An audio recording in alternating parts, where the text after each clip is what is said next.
Dar paso a la entrevista de esta hora.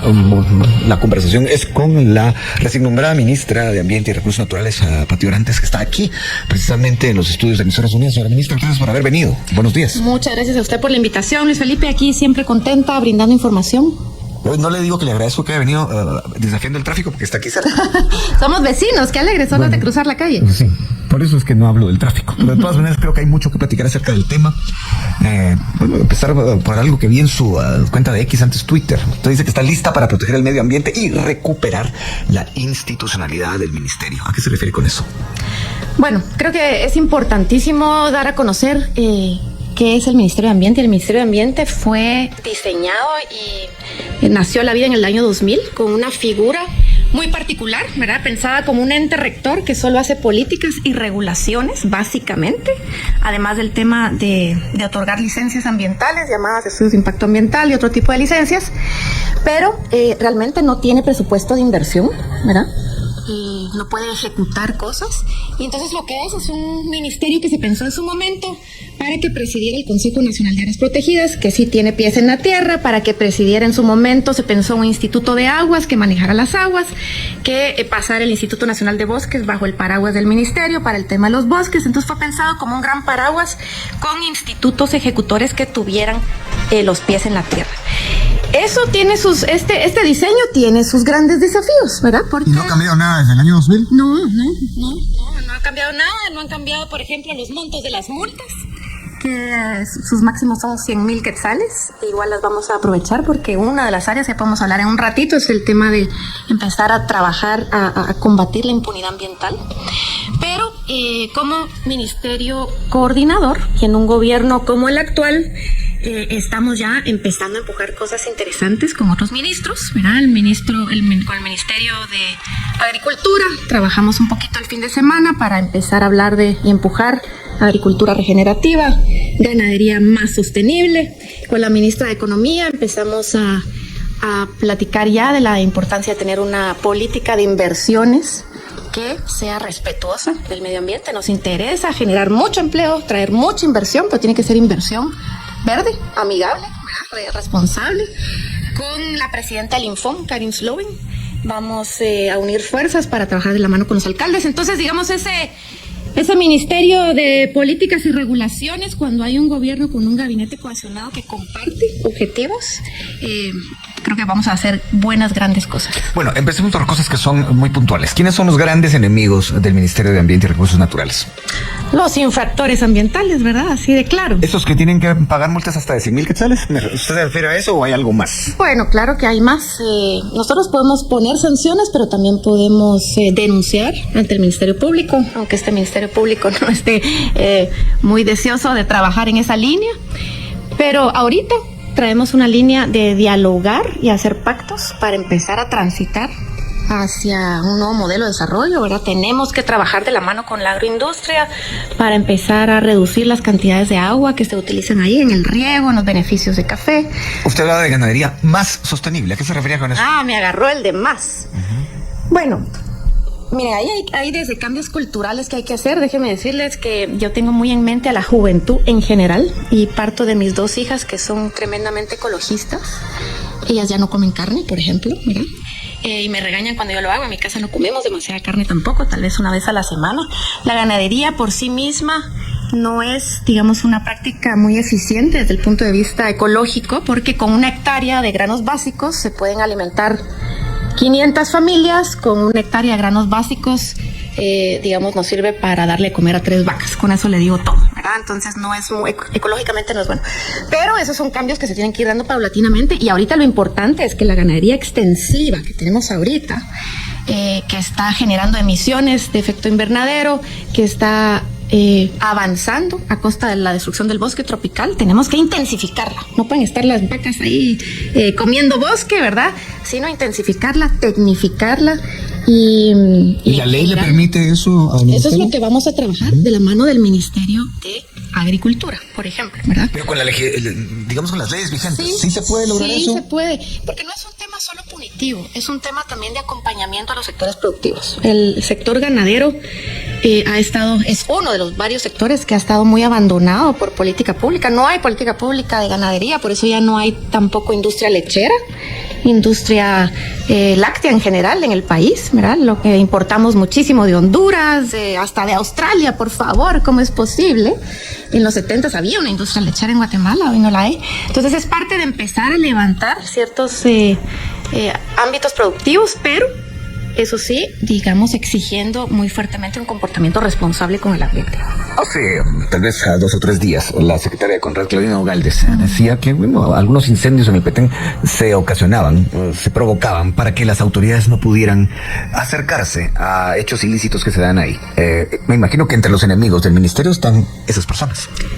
¿Qué dice al respecto? Efectivamente, las áreas protegidas tienen una serie de amenazas de todo tipo. En el caso específico de Petén, lo que ha habido también es un abandono por parte del Estado de la reserva de la biosfera maya, de Petén históricamente como departamento, definitivamente, y de ese 2.1 millones de hectáreas de la reserva de la biosfera maya, dejaron al Consejo Nacional de Áreas Protegidas solito los últimos varios gobiernos. ¿Qué es dejarlo solito? Básicamente la misión del CONAP es conservar y manejar las áreas protegidas, pero ahí lo que sabemos que hay es una serie de actividades del crimen organizado de todo tipo, ¿verdad? Ahí se trafica personas, se trafican sustancias, se trafican artefactos arqueológicos, se trafican mercancías, se trafica ganado también, ¿verdad? O sea, es un pierde-pierde con el ganado se come nuestro bosque y después se va para México. ¿Hay narcofincas en el Petén? Hay narcofincas y ese no es un trabajo que le corresponde al CONAP, ese es un trabajo que le corresponde a las fuerzas de seguridad del Estado en general de retomar el control del territorio. Y el presidente está muy claro de eso. Él ya ha escuchado las voces del Petén, ha escuchado al Consejo Nacional de Áreas Protegidas, ha convocado al Consejo Nacional de Seguridad y en esa vía pues vamos definitivamente. Quisiera retomar la pregunta inicial. Usted habla de recuperar la institucionalidad del ministerio. ¿Podría ser más específica en eso? Sí, digamos, a pesar de los desafíos que tenemos que explicar al principio, que el ministerio no es un ministerio ejecutor, no tiene presupuesto de inversión. Hoy me encuentro con un ministerio de 800 personas, de las cuales la mitad son 029, ¿verdad? Son contratos por producto de personas que no pueden firmar, no tienen autoridad, no pueden verificar, no pueden multar, no pueden hacer una serie de cosas que le corresponden a servidores y funcionarios públicos con autoridad pública para hacerlo. Esto lo que es un indicador de un, digamos, abandono. Han pasado ahí, el ministerio nació en el 2000, han pasado alrededor de 15 ministras y ministros y realmente ha habido muy poco interés en desarrollar institucionalmente el ministerio, en fortalecerlo. Esa es una parte. Eso, ahí estamos entrando duro a analizar qué vamos a hacer. ¿Sugiere corrupción, botín político esto de Totalmente, es mucho más fácil contratar un 029, pero también desidia y desinterés en construir un ministerio poderoso, con músculo, con capacidad de actuar. Y ahorita lo que nos toca es pasar de un ministerio que le sobra mucha grasa, que ha comido mucho azúcar, y ponerlo a funcionar de manera y ponerlo fit, en forma, para poder cumplir con la ley. Y ahí hay un tema bien importante. La grasa, perdón que le interrumpa, la grasa sugiere que de esos contratos muchos tendrían que ser rescindidos. ¿Eso es lo que me está diciendo? Estamos en un proceso de evaluación y el ministerio tiene que crecer, no volverse más chiquito, pero tiene que crecer con calidad. Ya no podemos simplemente contratar sin saber qué está haciendo la gente, si los perfiles que se necesitan, las capacidades que se necesitan coinciden con los perfiles de las personas que están ocupando los espacios, ¿verdad? Eso es muy, muy importante. Hemos sabido que han habido muchos botines, sobre todo en las departamentales. Ahí ha habido... Y luego un tema de indicios.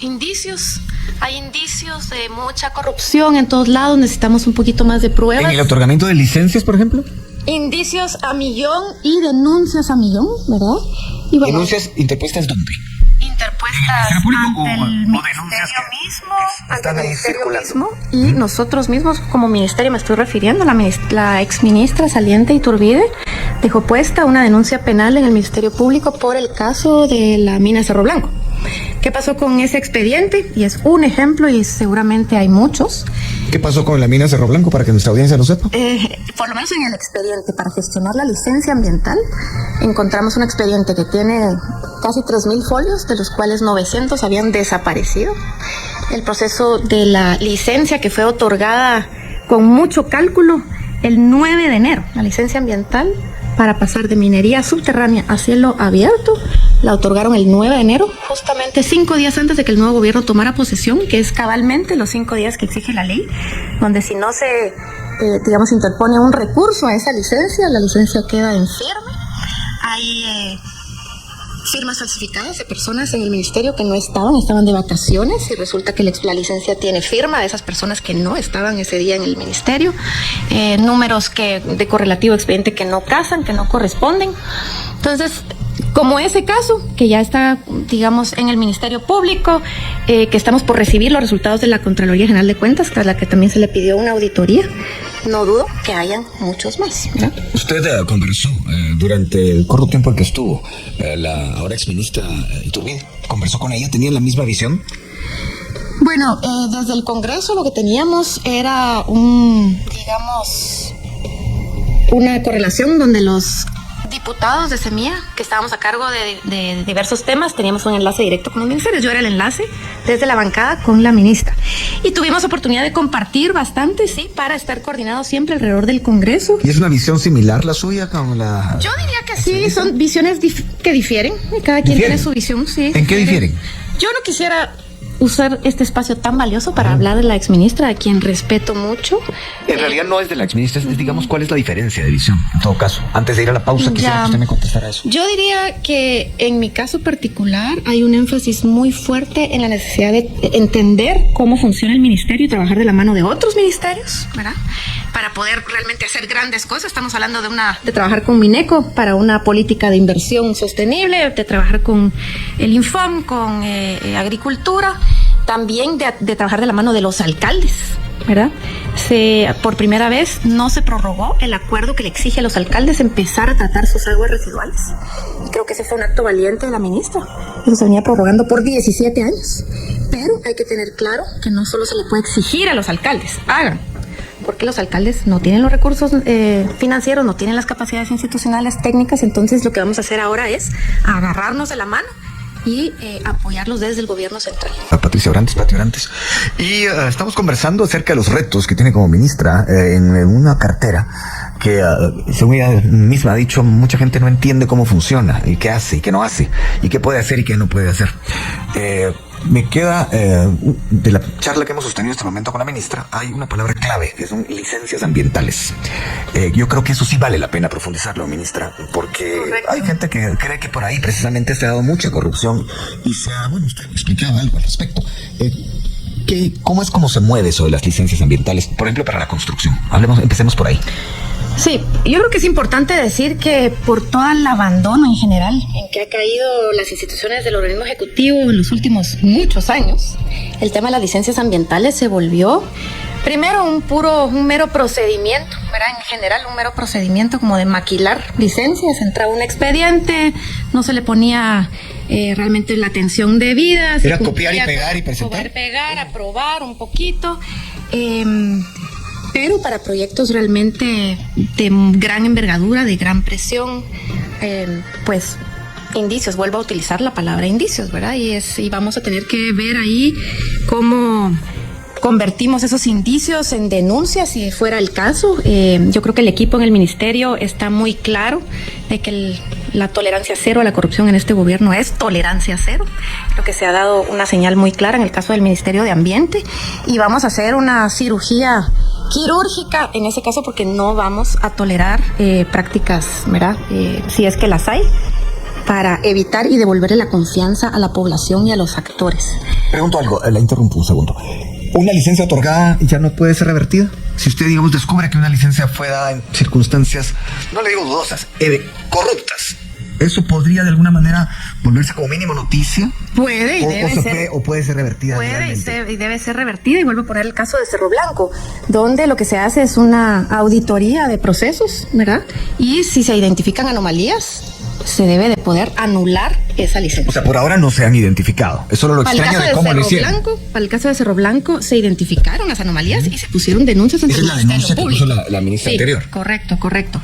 Y estamos ahorita a la espera de los resultados de la Contraloría General de Cuentas para entender qué pasos vamos a seguir. Porque de esto depende la autorización del Ministerio de Energía y Minas para que la mina pueda empezar a operar. Ese es un caso concreto.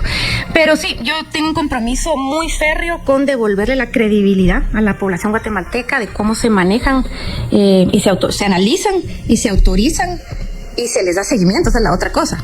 Que se autorizan licencias, se autorizan y se les da seguimiento. Se les da seguimiento y control, porque básicamente en lo que consiste una licencia ambiental es en un permiso para manejar el proyecto de determinada manera con estándares que aseguren que esa inversión no va a dañar el ambiente, y eso requiere un seguimiento. Y casi no hay seguimiento. Entonces de nada sirve dar una licencia y decir usted tiene que construir este edificio con estas características, de asegurar que trate sus aguas, de asegurar que disponga bien de la basura, de asegurar que sus aguas no se vayan al río que tiene detrás. Sus aguas, es decir, la calidad del agua. Hasta ahí llega el ministerio.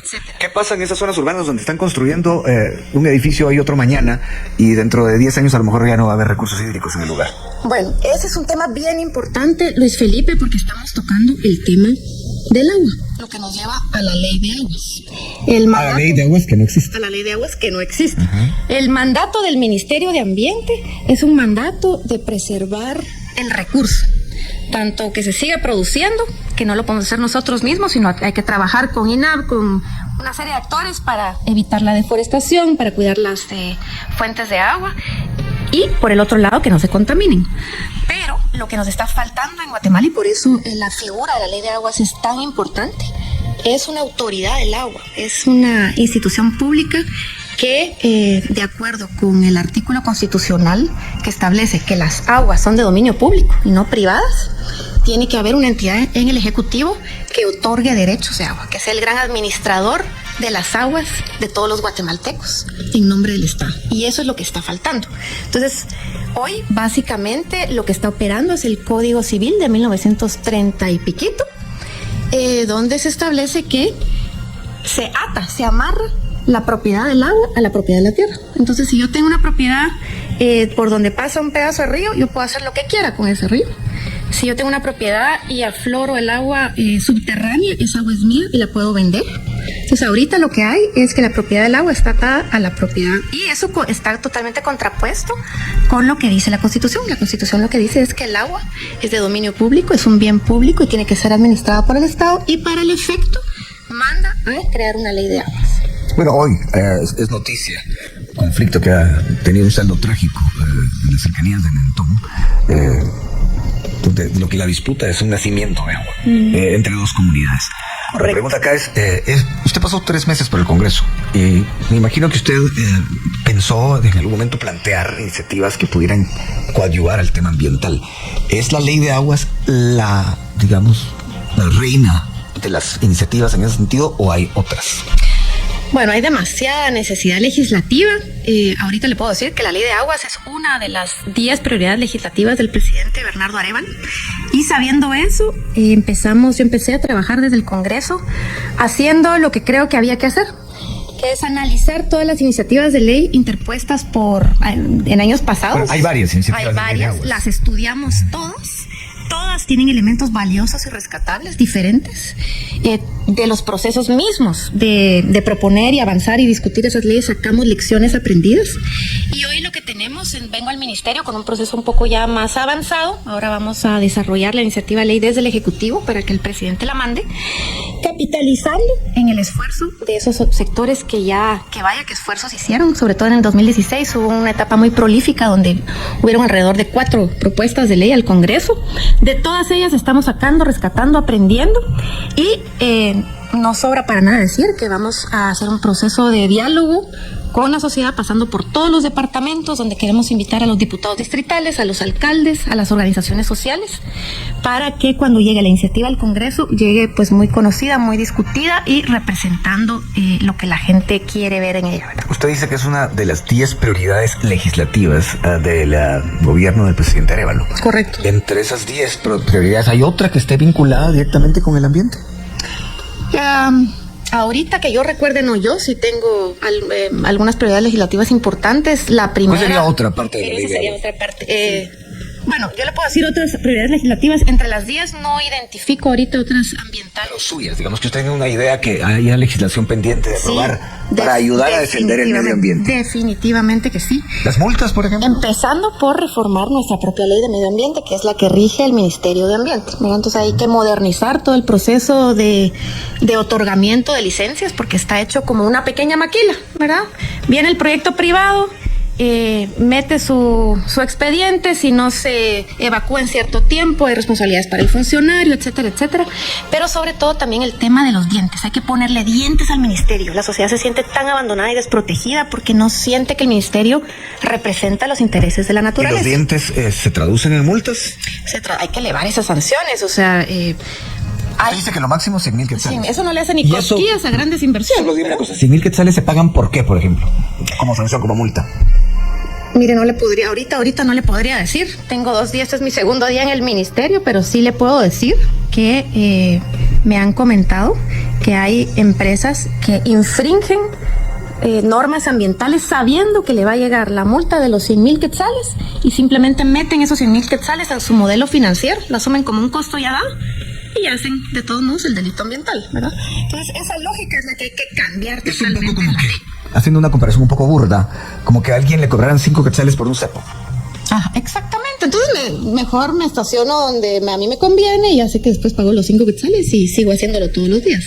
Y luego también es muy importante reorientar los recursos de las multas y las sanciones a la reparación ambiental, porque últimamente lo que nos interesa es retribuirle y regenerar la naturaleza. Al ministerio no le interesa llenarse de plata para seguir engrandeciéndose necesariamente, sino para devolverle resarcir ese daño a la naturaleza y dejarlo como estaba y como debe de estar. Ese es el fin último, ¿verdad? Me imagino cuánto tendría que pagarse por reparación ambiental en el río Motagua, por ejemplo. Eso sí, es un caso extremo muy triste, uno de los 10 casos de ecocidio más veloces a nivel mundial. Y ese es un buen ejemplo, Luis Felipe, de cómo nos toca trabajar de la mano de los alcaldes. 2 grandes desafíos, yo diría que son basura y aguas servidas.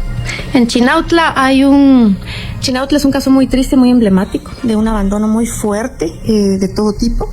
Pero municipal, del Ejecutivo, sobre todo, una situación municipal muy dura, con mucha riqueza minera, con un río pasándole al lado. Las mineras están ahí a cielo abierto haciendo lo que quieren.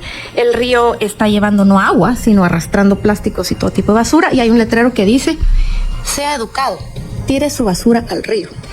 Es impresionante. Entonces lo que tenemos son municipalidades utilizando los ríos para que les saquen la basura. ¿Y quién se supone que colocó ese cartel que usted dice?